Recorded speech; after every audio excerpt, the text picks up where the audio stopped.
This is my keyword outline as well as my full sentence outline. Okay, howdy.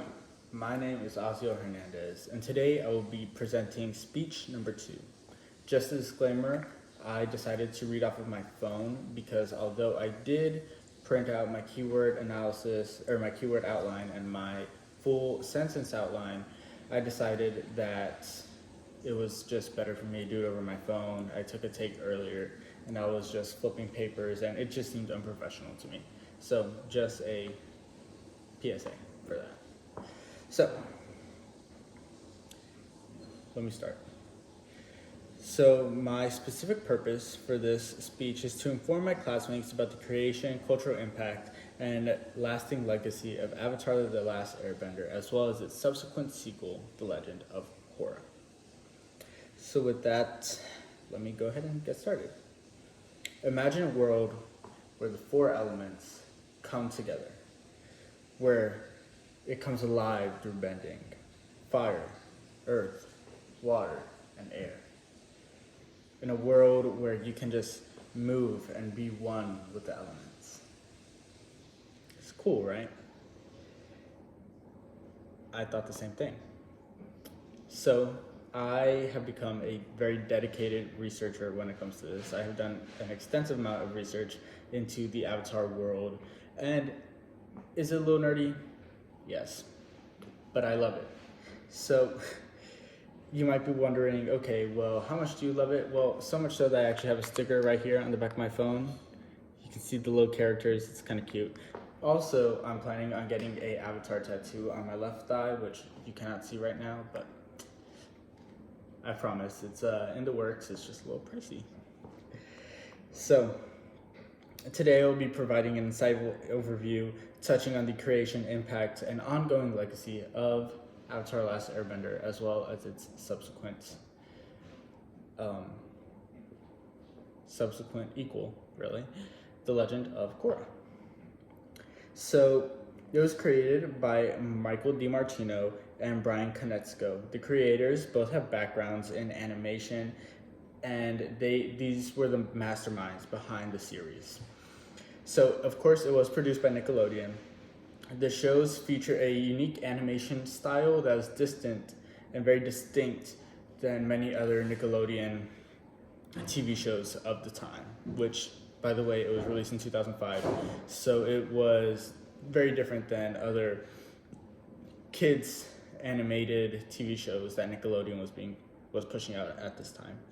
The series was brought to life with the help of a talented team of writers, animators, and great voice actors who are still involved with the TV show and the fan base to this day, actually.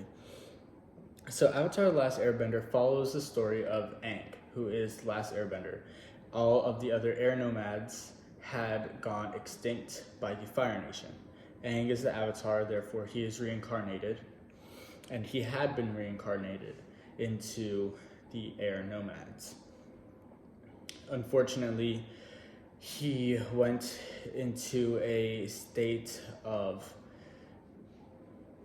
isolation, per se. I don't want to give out any spoilers, but he was gone for 100 years and he stayed at his same age. He woke up to a world where he knew nothing about really anything because he was gone for so long. So with this, he had to struggle with a world that had been dealing with 100 years of war. And as the Avatar, it was his job to bring peace and balance to the world. Therefore, it was a struggle for him to do that at his young age, really. But his reincarnated life, Korra of the Southern Water Tribe, it tells the story of a young woman who is strong, who's very different than Aang, and who has to deal with not war, but the cultural implications that war left behind after Aang had finished that war, and after he and his team came out victorious and started advocating for peace across the world. So now that we have a background, let's dive into the impact and themes of the actual series. So the series are celebrated by a diverse representation, drawing inspiration from various cultures such as the Inuits, the Han Chinese, and the Japanese, just to name a few. So the diversity is reflected by the immense amount of designs and world building.